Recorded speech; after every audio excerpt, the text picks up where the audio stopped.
We're going to do the Nikudas Habachira, the whole concept of free will, which is going to be a fascinating discussion. I don't know how long it's going to take, but we're going to delve into that. And then stay tuned after that. That will take us probably till around Hanukkah time. Then we'll cover Hanukkah. And then come January, we will start a new segment of what we'll be learning. Okay, so let's first delve into this month of Cheshvan. The holiday, the month itself is one of the most interesting ones because does anybody know anything? If you know anything about this month, throw it out. What do we know about this month? Anything? Are there no holidays? No holidays. Good. There are no holidays in this month. Good, to be noted. Anything else that we know about this month? Daylight saving. Yeah, okay, good. Definitely something's happening with the light outside. That is correct. Definitely noteworthy. We're at the For real. beginning of the Torah.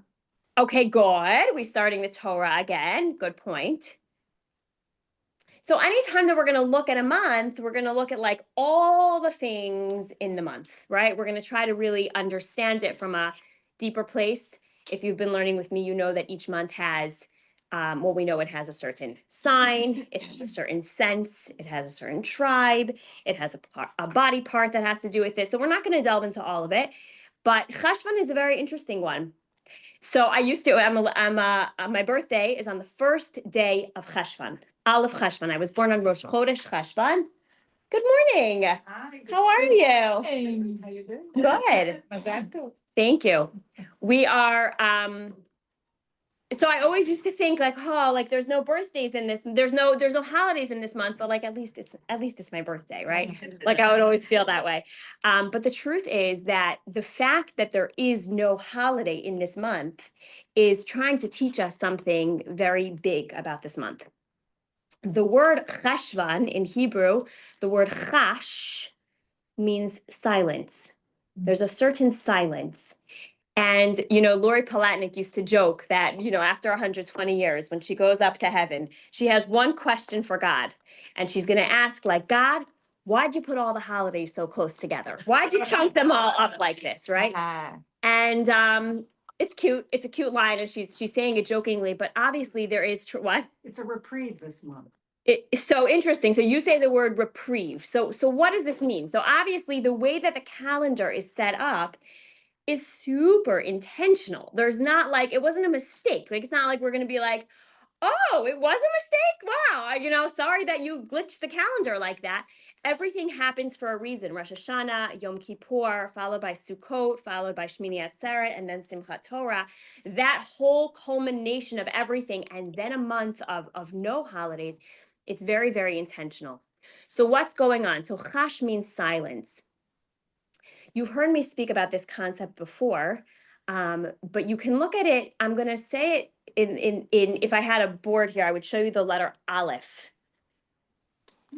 I'll show you a letter Aleph, just so you remember what it looks like.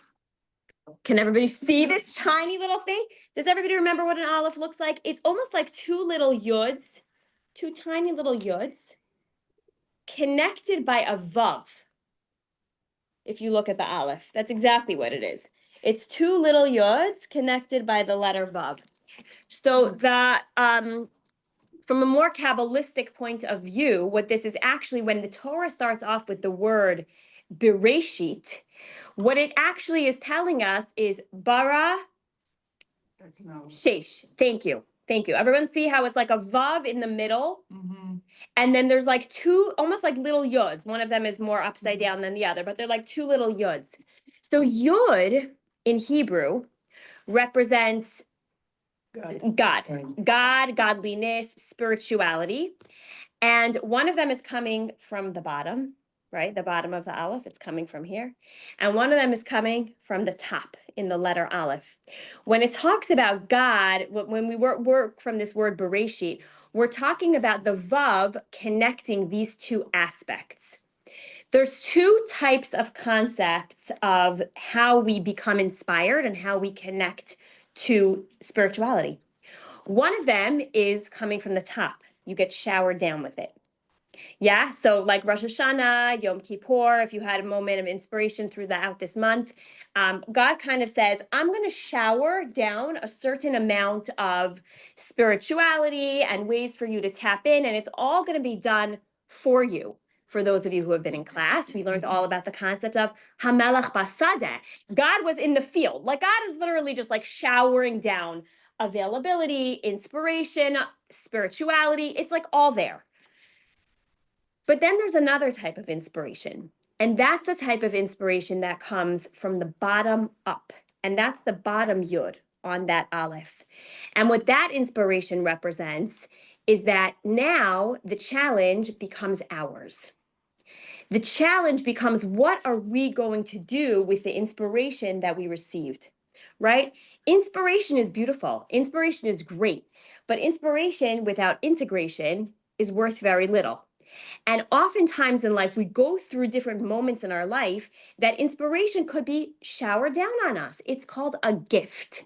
It's when you just go through, you went to Israel, you have a beautiful experience, you see a sunset, you are a part of a childbirth, whatever it is, you feel like, oh, that was incredible inspiration. And then sometimes it feels like it's daylight savings time, the days are getting darker, it's very difficult to tap into this spirituality. And you know what we have to say during then? Chash. Shh.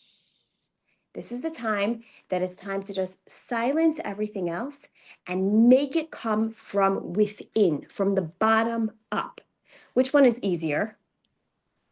When you're receiving. Of course, it's always easier to be a receiver, right? It's like a child that suddenly says, like, oh, I now realize like I am an adult. Like I am now responsible. So much easier when everything was just given to me, like when they're old enough to have that recognition, right? But at some point, it becomes something that they have to take responsibility for, and they have to turn it into that.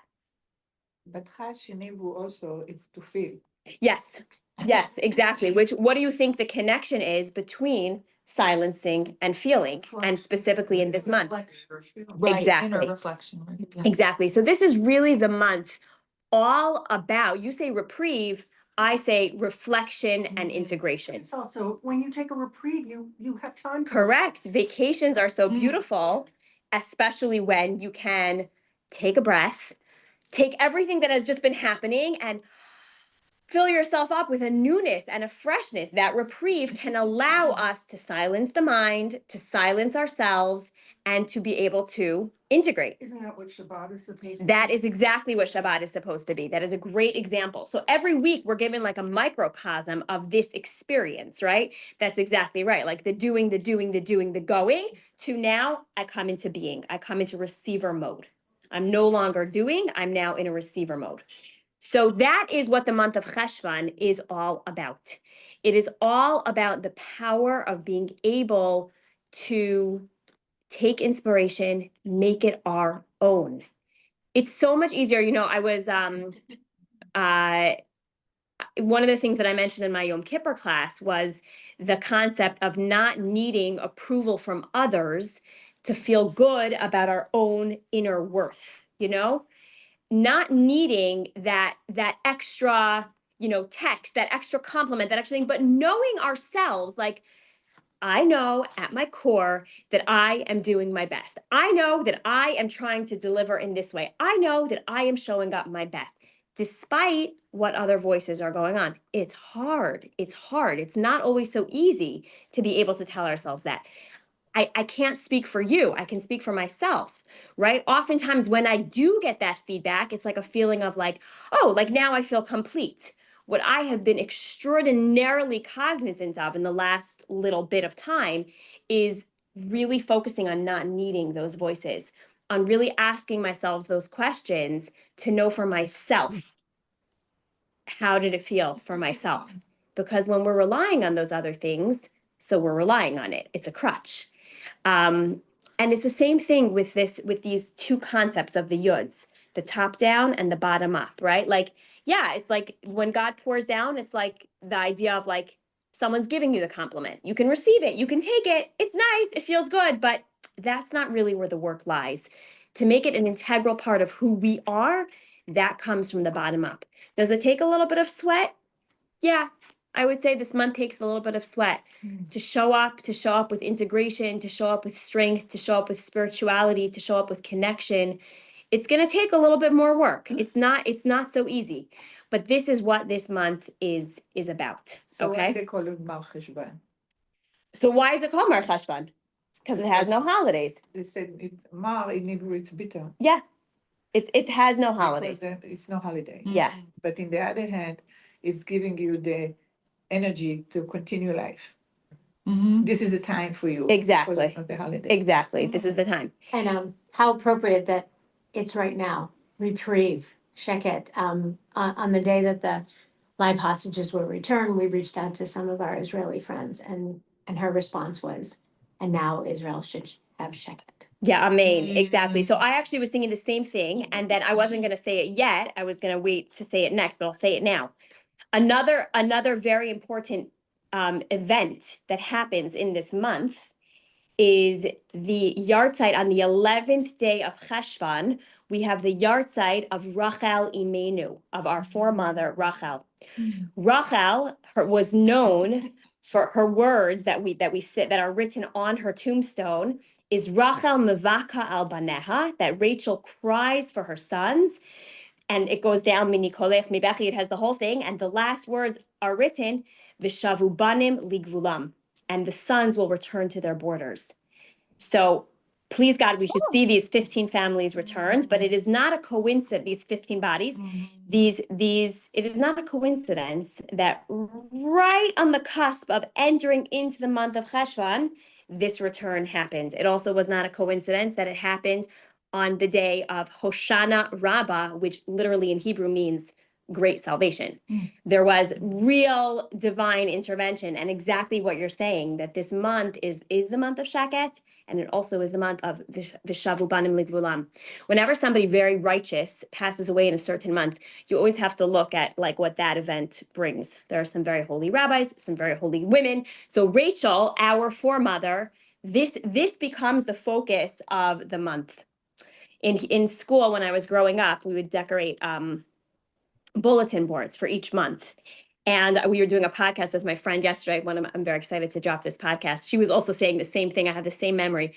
Always this month, like Tishrei is like full, like there's so much stuff. And then comes this month and you're like, it's an umbrella.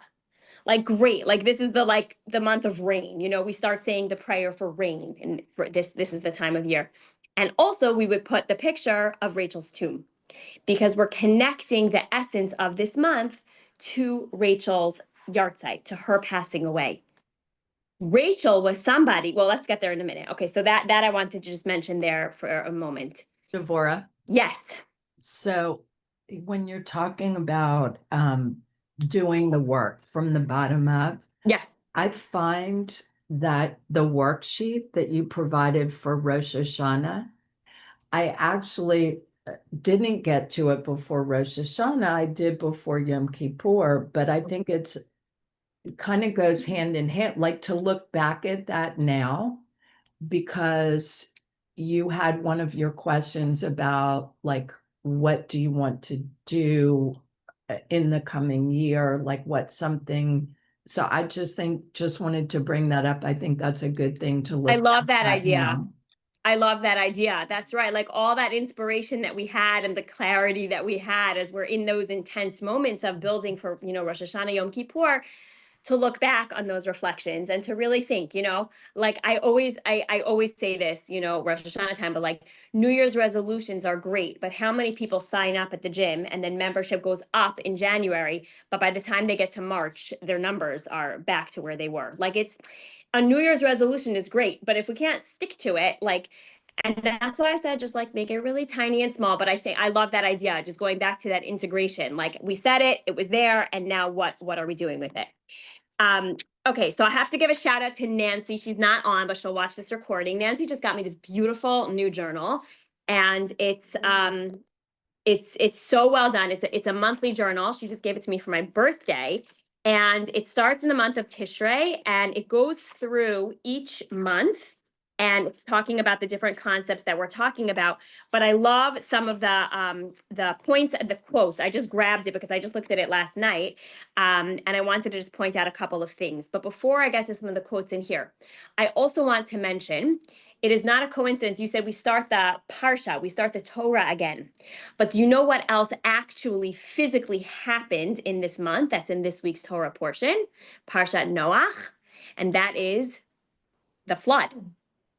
The flood, the Mabul, which Bul in Hebrew is a flood. Mem is 40, right, which lasted for that amount of time. And the sense that I don't know, not the sense, because the sense is smell.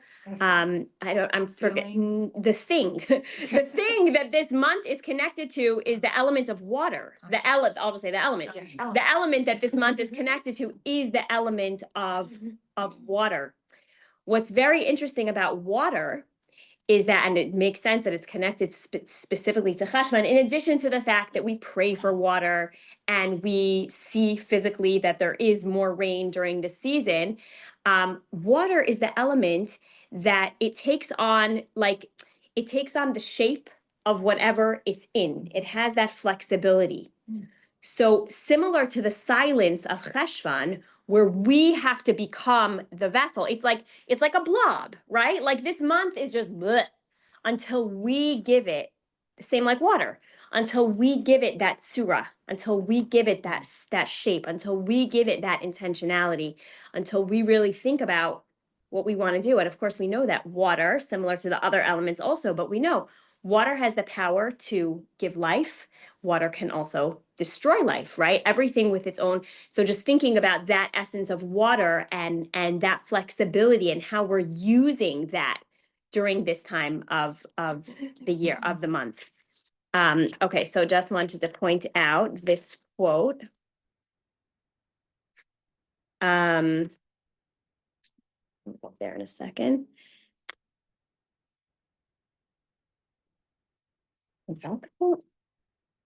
Yeah. So it says here, I welcome, this is by Michaela Ezra.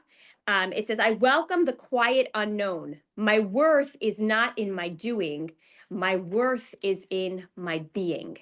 And I think that quote goes to what I was saying before, just about the pouring in versus what I'm knowing about this. So this month of the silence, of just understanding who we are, how we tick, what makes us tick, how am I going to take that inspiration and move forward? I just thought that was a great quote. Yeah. Can I just add one? Yes, please. It feels so relevant. And Please, of course. This is a conversation, please. The Kabbalah podcast that I've mentioned in class before is connected to the months. It's very much like tracks the months and the calendar. And this week is he talks about that it's very connected what you're saying about like we had all those holidays together when everything is great and you have so much going on and you have whether it's financial wealth or your kids are good and everyone's healthy and everything. It's easy to be happy and to be fulfilled and to be content when everything is good. But it's like the holidays. See, we had all those joyous things, joyous reasons to be celebrating. But it's harder and more meaningful to be joyous and content and trust beyond certainty when we don't have all of those things, when we have illness or when we have darker times or when we don't have financial security. And he said how easy it is to be successful and happy when you're successful, but you have to turn inward and have more faith when you don't have those times. It feels very connected. Yeah, it is. It is exactly the same thing. It's just you're just saying it in the very practical, what that actually looks like when we're thinking of what that is exactly right. Like it's a showering down when it's all showered and goodness and everything is so accessible to you. So like very nice that we're like, so happy and feeling so uplifted and walking around with a pep in our step. But like when the going gets rough and things don't feel as secured and don't feel as showered down and don't feel as stable, like, right, exactly, like, where is that coming from? And that's where the chash, like the silencing comes from, and it's got to come from within. And that's all of the power of this month. And so for those who have thought like, oh, Tishrei, it's like this holy month and it has all the holidays in it and it's the first of the year and it's so holy. So there is what to be said about that. But it's questionable which one is holier, because perhaps it is more powerful and more holy when we have to take something and, like water, give it that structure and give it that form and turn it into something. That's where the work really is. And that's what Cheshvan is all about. So thank you for bringing that up just at the very practical level. Such an important reminder. What's the name of that podcast, Beth? By David Guillaume. Ghyam. Yes. Say that again? Spell it again? Ghyam, right. So Sarah mentioned before that this month is actually known as Mar Cheshvan, which actually means the bitter month of Cheshvan, and it's known as bitter because it doesn't have any holidays. But if you switch around the letters of Mar, it actually becomes Ram, which means elevated.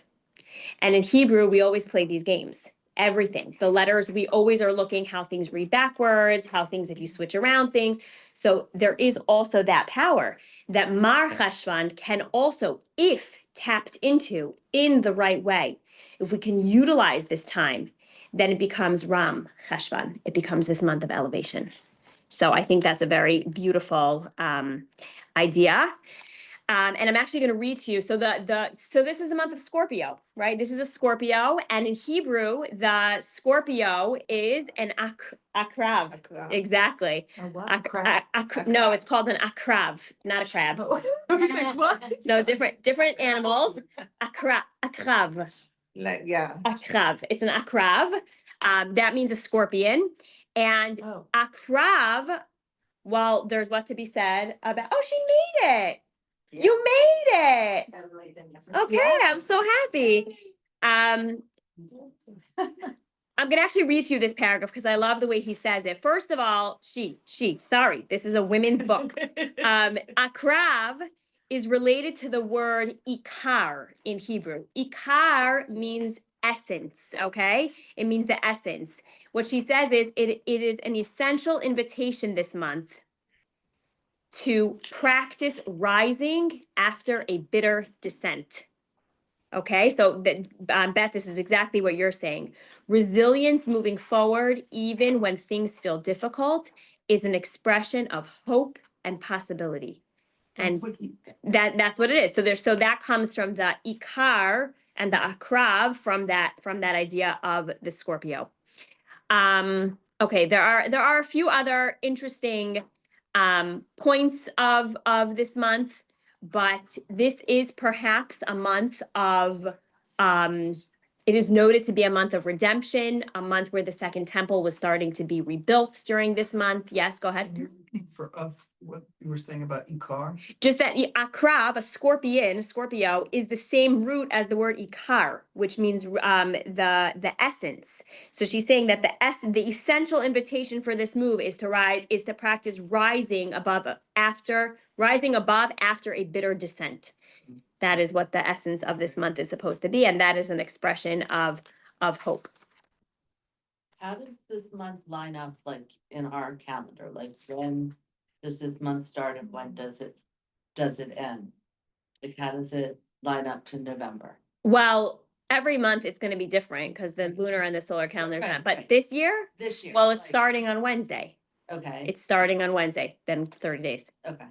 So Wednesday, next Wednesday or Wednesday? this Wednesday, tomorrow. 2 days. Tomorrow is the last day of Tishrei, and tomorrow night start. Rosh Chodesh usually works that way. Sometimes Rosh Chodesh is one day, sometimes it's two. If it's one day, that is the first of the new month. And if it's 2 days, then it has like the end of that last month and then moves into the first of the next month. I don't know enough about the moon and the lunar calendar to explain that to you, but that's the way it works. Yeah, there's sometimes one day, sometimes two. It just depends. Yeah, it is interesting.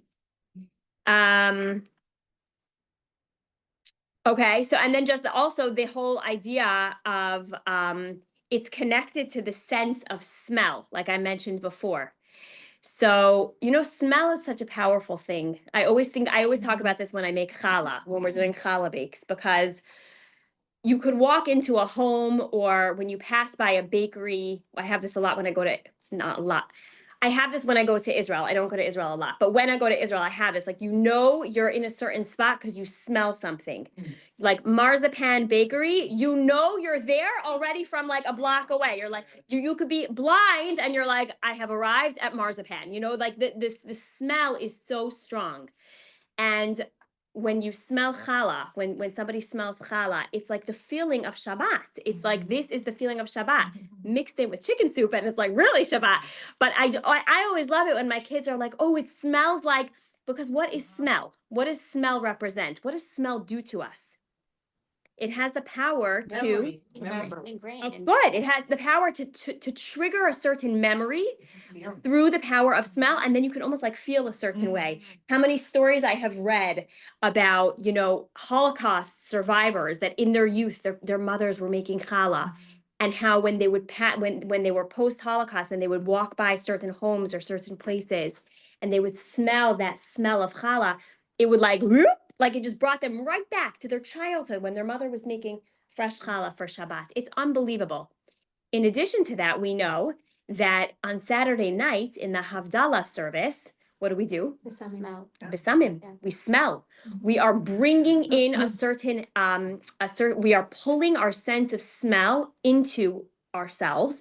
The concept of besamim in Havdalah is the idea of like bringing the essence of Shabbat with us into the week. We're not ready to leave that. So we bring it in, we take it in, and we hope that like, both physically, but more not so physically, more on like an intellectual type of level and an emotional level, we're bringing that sense with us in. I had someone once, we were at a friend's house for Shabbat, and I make challah most weeks, and Nice. I brought a challah, and she commented, I gave my kids Shabbat every week, but I never cooked. I never gave my kids the smell. Like she catered it or got it at Whole Foods. And she said one of the regrets she had was that her house never smelled like Shabbat. Wow, that's And very that really powerful. stuck with me. So I was like, okay, so if the challah doesn't rise, it's okay because my house still smells like the challah. But that I'll help your challah rise. but that really, I never thought about that when you walk into a home, does it like changes the experience. Absolutely. Yeah, anyway, just a Absolutely. No, I thought think about it is. I could give a whole class on the power of smell. It is. It's quite interesting. But I think it is very interesting that the whole idea is that this month, because the whole concept of smell, the idea over here is that there's something deeper that is, smell has the power to also connect you to your soul, right? That really is the concept of Havdalah with Besamim. You're really connecting it to like a soul level. There's something very much connected. So that is the whole idea, that we're really trying to bring in through this sense. I mean, it's not like it's that this month is trying to evoke all of that, like bring that forward. What is noted is that it's supposed to be bringing us back to the scent of the original best scent, which was the Garden of Eden. That's what this month kind of represents. And what is that? That's bringing us back to that place of ultimate spirituality. So that's really, in a nutshell, the beauty of this month. I think if you don't know this, then it feels like we're going into a long, dark winter. Next month already, we're going to go into that month of Kislev, but that one is much easier because that's the month at the end of the month where Hanukkah comes. So you already have so much to focus on in terms of like the darkness and then the light. But then right before that, we have this month of just Mar Cheshvan, right? This dark time. Like when Jamie said it's daylight savings, she said it as a joke, but it has a lot of truth. Like it is actually the time on the calendar when it just feels yuckier. It's just not so fun, right? Like we wake up and it's darker. It's like darker, like it's getting darker and darker earlier and earlier. So our emotions and the depression rates go up during this time. Like it's hard. And that's where that inner work comes from. So that's great. I loved being able to prepare a little bit for this. And I just want to read to you, just because I love how they lined out this journal. So she asks, the following questions. These are just something for you guys to think about, and then we'll move into Strive for Truth, or we'll take some questions. So first of all, I love how she just says, entering this month, this is how I feel. She's just noting, like, this is how I feel. My intention for Cheshvan is, the resources available to support me in this intention are, and I will care for myself by. And then the big question, and this one is one that if I had to choose one to focus on, this is the one I would ask. Are there any big moments or elevated experiences that you wish to integrate into your being this month? What would those moments look like? What would they be? How do you nurture and sustain yourself when things do feel hard?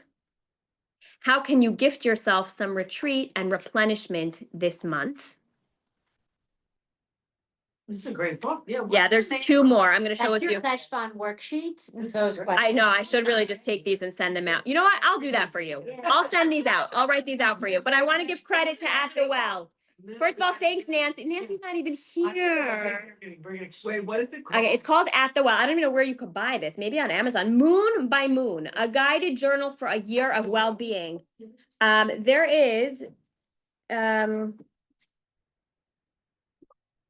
wish it said the women's names. Everyone's on Amazon right now. They're all buying. It's really cool. It's really cool. Shlomo was really excited about this. When she gave it to me, she goes, "You know, your husband's gonna open that book and he's gonna want one too." I was like, "He did." He was like, "Oh yeah, I want Wait, one too." will you read the rest of that, Moon by Moon? Yeah, it's Moon by Moon, a guided journal for a year of well-being.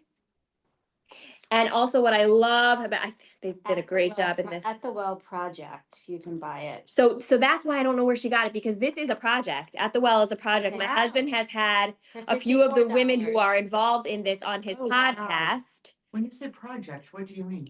It's a project, like it's like a mini organization. Like this is So what they cool. put together. They're content. Oh, They're At the content Well. creators. I love At the. It's called At the Well. It's a bunch of women.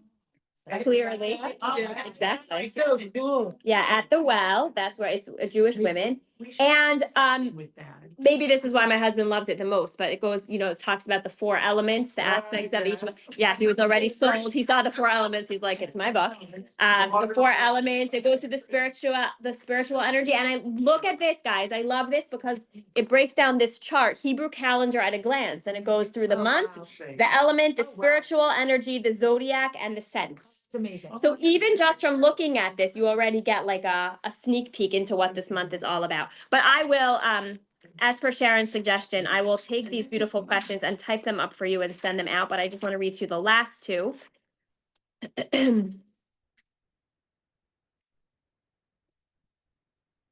As you create an exalted Cheshvan in the month ahead, how can you carve out time to enjoy small pleasures and sweet fragrances?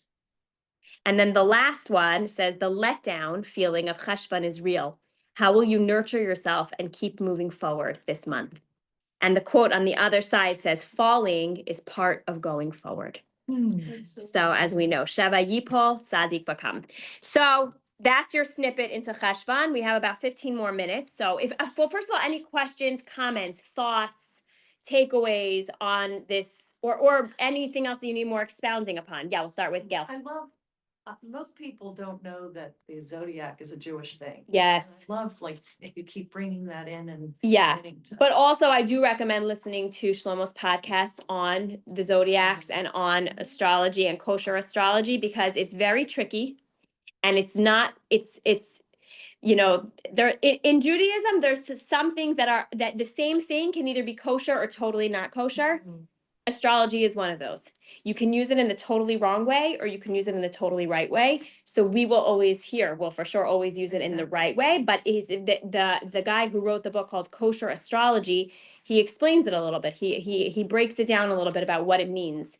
In a nutshell, Gail, it's very important to remember that zodiac signs, we always say that if you look at it as like, if it's lying out your destiny for you, not so kosher. If you're looking at it as something of the past, or a tool, much more kosher. Okay, so you have to be careful with how you use it, but definitely there's a lot of connections. So to your point, yes, Well, that's and why yes. That's why it would be so good for you to do it, because otherwise. Right, I'll try my best, I'll try my best, it's not, Exactly. I'll try my best, I do not claim to be an expert, like, I think Shlomo is much more of an expert in this area, but I'll do my best, yeah, exactly, there always is a podcast on it, you can understand it more. Phenomenal. It was very, very interesting, it's called kosher astrology, you can look up Shlomo Buxton kosher astrology. If you're interested in that, it's a wow. It's also wow, because you understand that, like, I'm not a Scorpio, I'm a Scorpio sun. There's like a Scorpio sun and a Scorpio Wow. moon, and like, you think these things are so simple, like, they are so complicated. And the guy who wrote the book Kosher Astrology, he's so nice. That was my favorite part of the podcast. He was so lovable and so nice, and he will answer your questions for you. He will not do like a $2,000 coaching session with you via text for free, but he'll answer, like, if you have a quick question, he'll answer your questions for you. He's really, really nice. Yeah, and then you can like, if you know where and what time you're born, like you can like chat GBT or whatever, your birth chart. Yeah, they Get discussed that all on the details. podcast Like, also. If you're It's interested, crazy. you can do a deep dive. Wow. It's really. Debbie cool. Greenspan is not here this week. She was here last time we had class, but yeah, she sent me her thing after listening to the podcast. It was freaky. Accurate? Yeah, it was freaky. Like, if you listen to the podcast, it kind of tells you what to do, but it's very, very powerful. You had your hands up and you had your hands up. Yeah. I love this whole, the yud from the top and the yud from the bottom. Can you remind me where this aleph comes into Cheshvan? So yes, thank you for bringing me back to that. From the first line in the Torah, Bereshit. Yes. And the whole concept, meaning the whole idea is bara shesh. That's really the way we say it, is he created a 6. And when you look at the aleph, it's the 6 in the middle, connecting. A vav is known in Hebrew as a vav hachibor. It's a hook. If you look at it, it even looks like a hook, a vav. So it always is known to connect. So this vav connects these two types of inspiration. And cheshvan, That's the chash, the vav. and the vav is also in the Hebrew word cheshvan. Chash, vav, chash, vav. Silencing the 6. Vav and nun are both very connected because it's just an extension. You see, vav and nun. It's an extension. So chesh vav. That's where it comes from. Yes, chesh and vav nun. This is just, when you mentioned Scorpio, but then you also said it's blood and water. I always think of Scorpio as desert and arid. Yeah, And so that's I mean, that is interesting. you know, it's just. I don't know what to say about that, but that is a very interesting comment. Scorpio does certainly feel very deserty. Yeah, it does. Like, you think of a Scorpio. Yeah, So exactly. what's the connection of the Scorpio to water? It's just interesting because the element of this month is water. So she's saying it's interesting that it's a Scorpio, but it's also the element is water. I don't know how to answer that. It feels like a disconnect, but maybe that's part of it. Yeah. Maybe it's like the water is coming into the dryness, maybe something about that. I don't want to make things up, but that's where I would go. Says Maybe Rabbi. Scorpio did water too. I'm sure they do, but it is true that it does feel of like more of a dry, yeah. I just Yeah. want to say that, like, just sitting here reflecting and like where I was when I first started this class and like where I am now, and how much easier it is to enter this month with like the skills or like the knowledge of what we're talking about and being able to be connected and be spiritual, and like when the work pays off, it feels so good. Yay. That's really cool. Like, Baruch Hashem. That's beautiful. I mean, it speaks to you. It speaks to you a lot I'm because not like saying, but just like, yeah, no, it means that you're sponging it in and taking action. Like you're doing the stuff. So that really like a speaks to you. Month of growth, wasn't really trying to potential. say- I think she's speaking about, you're not just But speaking just about the like last month. You're talking about like Yeah, in the last the couple years. Yeah. in the years, and then like just getting to this point, like spiritual growth, where like, wow, this is like getting easier. Like, I know what you're talking about. I do this. Like, this is real. knows what you're talking You know what I mean? Yeah. Like, it's not just like a. Especially from Jamie to say that, who Yes, just has yes. gone through, Jamie has Yes. just gone through a major health and is still in Yeah. the middle of a major health challenge. And just like for you to say that is even more enormous because as Beth said, when everything is coming and it's Right. all Well, great, that's kind like of that's also what I'm easy. relating it Yeah. to. But when you're in that space of a lot of Right. unknown and a lot of Right. uncertainty and in a place where suddenly, whoop, But yeah, I want to say something. Oh, there's a lot of, Can I say oh, something? Cheryl Edelson posted the journal over here on the Zoom. Yeah, it's online. Okay. Yeah. Thank you. There's a lot of chats going on here. Okay. Yes, well, Right. okay, good, that's good for now. Sarah, did you want to say something? The concept of the Aleph, the Yud up and Yud down, this is the concept of the Kabbalah. The more you going up, you connect to God. That's why we have 10 Sfirot. More you getting, more you connecting God. And this is you start with 0 Mm-hmm, and it's there. yeah, And you come to me. yeah. And this is actually the Kabbalah. Yeah, this is Kabbalah, yeah. Yeah, it's Yeah. really good. I will tell you, just in response to what Jamie said. I know I've only been coming to class for a year, but this today is like the most like meaningful for me so far, because I feel like when we were learning about all the holidays, it was like, okay, we're learning, this is what we're supposed to do, and this is the holiday, and like, it's like almost like a textbook. Here's your worksheet, here's how you go do it, and then we fast, and then we do Sukkot. This month, where it's kind of like a bummer, and like there are no holidays, and we lose the sun, and now we have to like turn inward, that's so much harder to do. Mhm. And to Jamie's point about all that we're equipped from all we've been learning, Mm. we're equipped to handle that. Like it feels like in Judaism, whenever we think we're like at the depth, we go, there's more depth. It Mhm. feels like just learning about all those holidays being grouped together so intentional Mhm. is like hugely like wow, that's Yeah, it is. And I'm telling you that even as a girl, I'm telling you, it was like, thank God I have a birthday in this month, because oh my gosh, if I didn't have a birthday in this month, like as a child, I used to feel this way. It's almost like a real downer, and you feel like you're like, here goes like the slump of Cheshvan, you know? So happens to be, maybe I feel a little more pep in my step because I am going to Israel this month. So maybe I do feel like a little more excited, but I think exactly what you're saying, like to take the tools and to know that, you know, we can infuse them, we can enhance them, we can make that inspiration without it being showered down on us. It's very empowering and very hard. It's hard. It's hard. Yeah. I was gonna say, you said it's also Ram to elevate, Yes. so you need to get back to your elevate on something. Oh, there's my push. And we'll have something to elevate us. Okay. in this- We shall see. No, What is? No, elevate our Elevate Her program. Great. I was thinking about that. Note taken. pressure. Yeah. Do you have a question? Anyone on Zoom have a question? Oh, no pressure, Amy said. Okay. No, but Um, I just want to, this is so not relevant, but I just have to tell you what I saw that I thought was amazing. Okay. So, a number of weeks ago on a Friday afternoon, it was beautiful. We went to one of the local wineries just to enjoy the pretty weather. Mm-hmm. I look over, and at this table next to us, it was people that I know who they are because they go to our shul.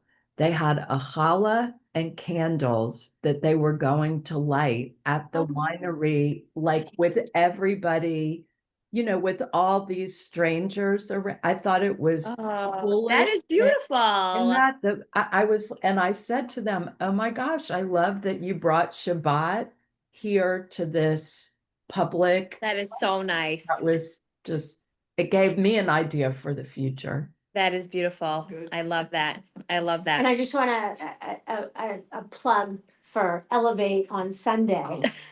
It's like you guys all were like got together and you're like, we're all gonna come together. No, it has to do with the verb and not the program that I don't know. Oh, okay. I What thought you're you were talking coming about, to be but, like, okay, um, Sharon. I was introduced to this organization by Rachel, and you mentioned it also, Devorah, and my sisterhood at B'nai Tzedek is taking a tour of this amazing organization, Yad Yehuda, oh yeah. on Sunday. And I feel like you can't go through this tour and not want to somehow participate. And we're doing this drive to collect personal items and winter accessories. and new clothing with tags on them. Preferably, if anybody is available on Sunday at 1:30 and wants to just see this extraordinary program. And if you come and you want. It's an organization. It's not a program. Right, sorry. Yes, This Yad Yehuda. This organization. No, her sisterhood has arranged They're it. just doing a tour, but anybody, Organization is on Colesville Road. Yes. Yehuda. right. Renee's very active A too. tour of what? So okay, so if you don't know what Sharon is talking about, so Yad Yehuda, which if you've been here long enough, you know we try to do all of our drives and our collecting and all those things for Yad Yehuda. So what Sharon is saying is that she arranged with Yad Yehuda and her sisterhood to do a tour of their facility. It's a small but mighty facility that's on Colesville Road. They not only have a food drive, they have a food pantry, they have a clothing store that Closet, people yeah. who can't afford it can come and just shop in. They give out a tremendous amount of goods. They have a whole gift card initiative where people who cannot afford Shabbat, they give out gift cards to them to go and Tomchei Shabbos to go and shop for Shabbat. So that's what Sharon is talking about. If you're interested in getting a tour of this facility on Sunday at 1:30, you can join the B'nai Tzedek It's Sisterhood. amazing. It It really is amazing. I'm so happy to hear that you're doing that. That is so wonderful. And I want our sisterhood to kind of take them on as, you know, as an organization that we support throughout. the year. Beautiful. And like, so just to give you a sense of like how Oh my gosh, that's extraordinary it is, amazing. they have. I'm gonna stop the I think we recording. call it like a 7-Eleven. They have like a supermarket. Yeah. Extraordinary. Right, and unlike if you know, go to a food bank and you're working with a nonprofit organization, you see all these people like they maintain the privacy and dignity of the folks that they serve. So Right. if you need to go to their pantry, you set up a time that you go there on your own, that nobody sees you. You have time to be there and pick up the items that you need, and it's complete like, you know, privacy, and it's really